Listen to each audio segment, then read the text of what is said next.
Yeah, well, I mean, it'd be nice to see those banks, according to the FDB president, the Youth Entrepreneurship Investment Bank, which he said, I think it's already approved for 2 states, Angola being one of them, and Ethiopia. Those are the 2 states that have those banks, that have the board approval for those banks already.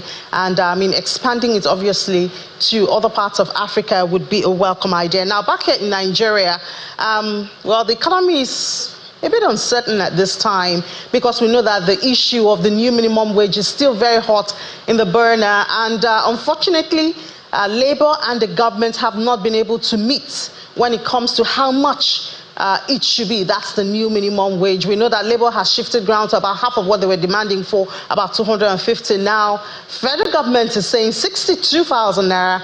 Guess what? The state governments, the state governors are saying that they cannot even afford 60,000 naira. I think they put it about 57,000 naira. Now let's look at some numbers before we delve into what can they really afford, you know. Now let's look at a major source of income for government, state government. Let's focus on the state government today for now. So we see that FAC, for instance, for April was 2.1 trillion naira. Federal government got 390 billion naira. States got 400, and we now have 36 states. They got 403 billion naira. Local governments, that's a conversation for another day. One of these days we'll shine our lights on the local government. Local government got 293 billion naira. So apart from this, for the states, we have those oil-producing states. They share 13% derivative revenue, and they had, for this month, for April, they had 120 billion naira. Now, if I may have the next slide to help us see the expenses now. How do they spend their money? That's this state. This is just a general overview. I know that a couple of months ago, we had budgets sharing how much each of the states spends on food, expenses, salaries, and non-salary recurrent expenditure. And I know that made the news then. If you check around, you would see that.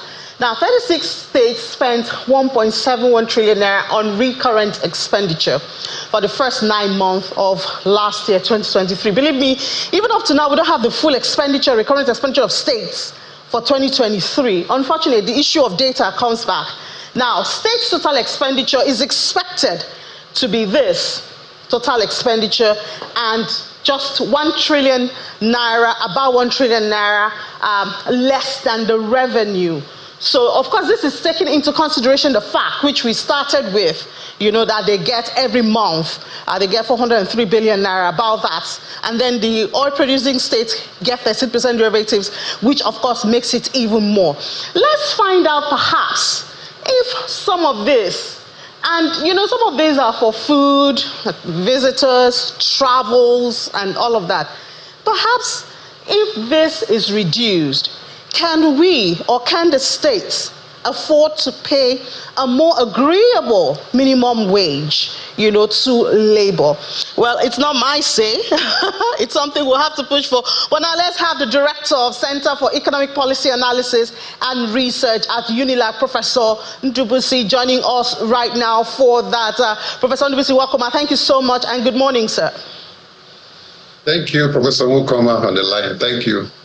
So Professor Mukoma, when you hear state governments saying that they cannot afford to pay 60,000 naira as minimum wage, what comes to your mind? I know you're an economist, so obviously you should think of it as in the impact on the economy, more money in circulation, issue of inflation. But really, what comes to your mind when you heard that statement?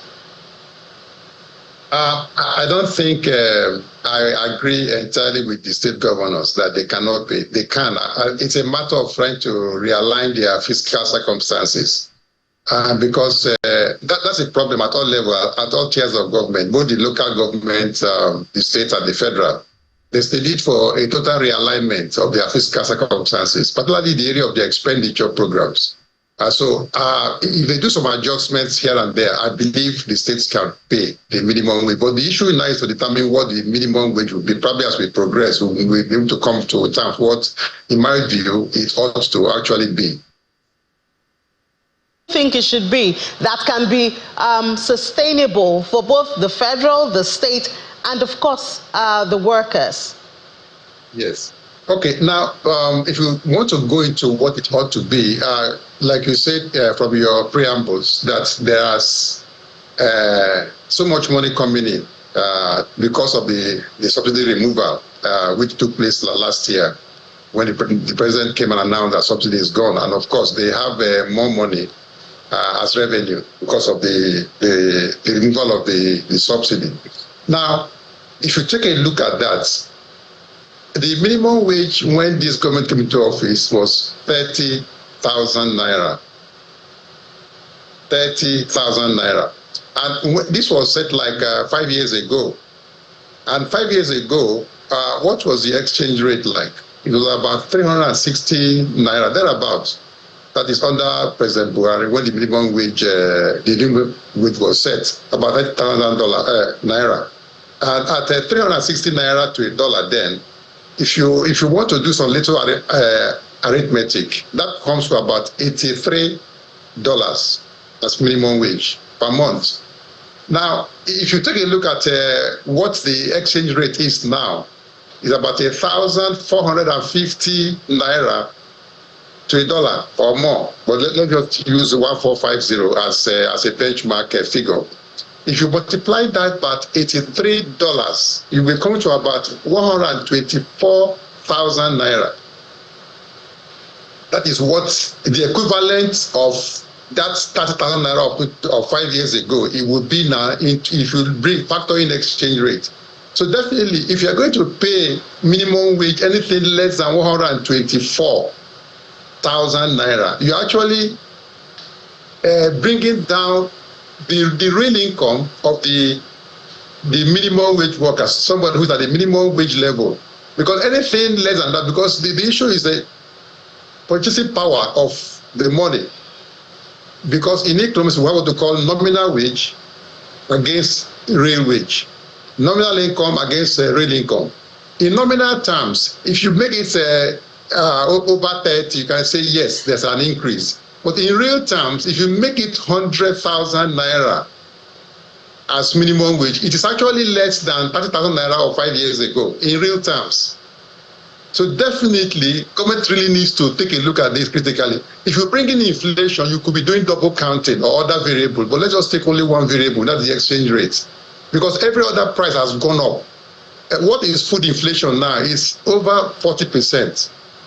So if government is going to enhance the welfare of workers, paying them anything less than 120,000 naira as minimum wage, you're actually bringing down the real income of the worker. So I think we need to take a look at that and factor in all these variables. And government has more money. So what has to happen is that government needs to realign its fiscal circumstances. You can't tell me that government has no money when you have so much money being spent on renovation of the house of the vice president. You can't tell me that government has no money when we can see so much travels going on by political office holders, so much going on at National Assembly, so much going on with the ministers, and people can see government spending so much money on Hajj operations, and you'd say there's no money to pay minimum wage. In my view, any wage, any minimum wage that is less than 100,000 naira is below the real income of what taxpayer could offer you 5 years ago. So they need to take a look at this figure very critically. Unless the thinking is that the country can only recover economically if the poor man is made worse off. That's the logic. That the poor man must be made worse off before the economy can improve. There's need for government to take a look at the cost of governance. That, in my view, is where the problem is. The cost of governance needs to come down drastically, and that has not happened. So, Prof, what about this conversation that it doesn't really matter the number, 60,000, 120,000, 250. What matters is making the naira gain value. That way, the purchasing power is strong, even if the number is not so high. Yes, making the naira gain value, there are two sides for any market, the supply side and the demand side. The supply side is a challenge for Nigeria. We have so much oil theft going on, still going on. we have not been able to oftentimes meet our OPEC quota, the supply side, and the production is not going on. There are dislocations in the supply chain. So we cannot even earn so much money as export proceeds. So that is the supply side of foreign exchange. Then the CBN is trying to jack up the NPR to be able to attract foreign capital. The money you're going to attract usually are hot money, portfolio investments, because they are not coming into an environment to, as FDI. So you want to bring in to that on the supply side, bring in more foreign exchange to be able to stabilize it. But how possible is that? Any money that comes in now by jacking up your NPR will come in just to do for the returns, and then any little dislocation, it will just go out. So that is on the supply side. It has challenges. Address the issue of oil theft. Meet up your OPEC quota. Be able to make the environment conducive for production so as to earn export proceeds in dollars. Then the demand side, we have so much demand for foreign currency. The demand for foreign goods is so high. So and a number of times what government is doing is borrowing from Afrexim Bank, borrowing from African Development Bank. How long can you sustain this? Is it sustainable? So bringing down, we all want the government to stabilize the exchange rate. Fine.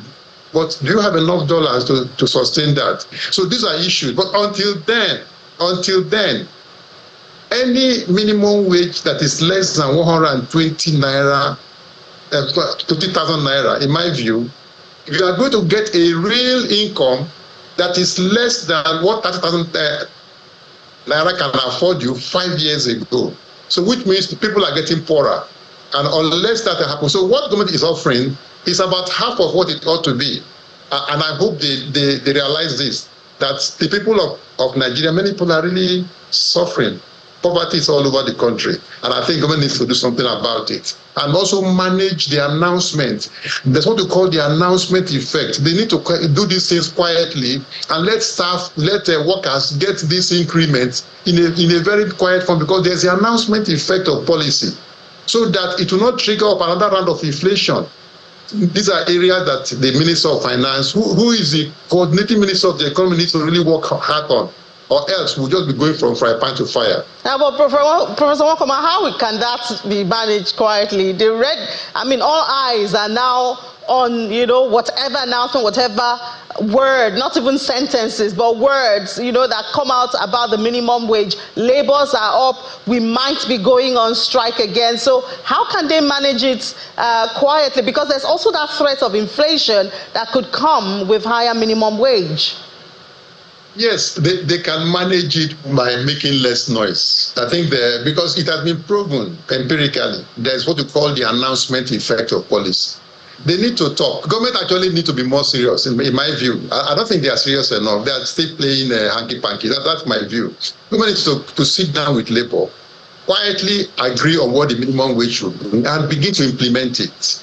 Not too much, there's too much noise and less action going on. And that noise is actually working against the workers, against inflation.